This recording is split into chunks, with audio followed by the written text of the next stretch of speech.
لو محتارة تعملي أكل إيه النهاردة، تعالي نعمله أكلة جميلة ومغذية وسهلة وسريعة ومكوناتها في كل بيت. السلام عليكم. هنعمل العجة اللي مفيش بيت بيستغنى عنها، وأهالينا زمان كانوا على طول بيعملوها، وبتنفع في الفطار وفي الغدا وفي العشاء. ما شاء الله. هنجيب بصلاية كبيرة وهنقطعها طرنشات صغيرة، هنحضرها. بعد كده هنجيب الطماطم بتاعتنا وهنقطعها قطع رفيع، بس تكون الطماطمية جامدة معانا ما تكونش مستوية.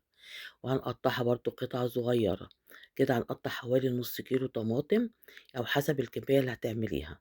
كده قطّعنا الطماطم معانا وهدّرنا البصل. هنجيب بقى الفلفل، عندِك فلفل رومي أو فلفل حامي، لو ما بتاكليش حامي ما فيش مشكلة، قطّعي فلفل ملوّن أو فلفل رومي، الفلفل الموجود هتقدري تستخدميه. أنا هنا حطّيت فلفل حامي مع فلفل رومي. بتقطّعي برضه قطع صغيّرة. بعد كده بتجيبي الخضرة، أي الخضر الموجودة، إحنا عايزين كزبرة وبقدونس وكُفْس أو الخضرة اللي موجودة عندِك، بتغسليها كويس وبتقطعي تقطعيها قطع رفيّعة برضه. كده إحنا حضّرنا الخضار بتاعنا، الطماطم والبصل الفلفل والخضرة.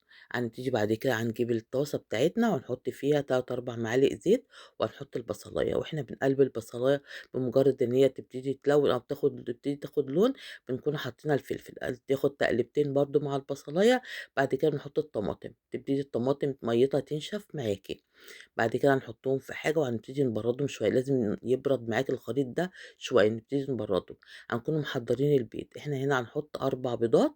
لو البيض عندي دوّة كان كبير، لو البيض رفيع ممكن تحطي 5 بيضات.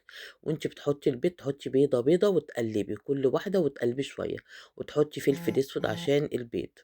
وبعدين هتحطي الملح بتاعِك، وهتحطي نُص معلقة كمون، وورقة مرقة أو مكعب مرقة أو كيس مرقة فورية. هتقلبيهم كلّهم معاهم، وكده حطينا الخضرة. وبعد كده تحطي الدقيق. الدقيق بقى هتحطي من معلقتين ل3 معالق حسب الكمية اللي أنتِ عاملاها، أو حسب ما تبتدي تمسك معاكِ، بس ما تخلّيهاش لا خفيفة ولا تقيلة، بتبقى وسط. بتحطي الدقيق، بترشي شوية، شوية عشان ما يكلكعش معاكِ وتقلبي.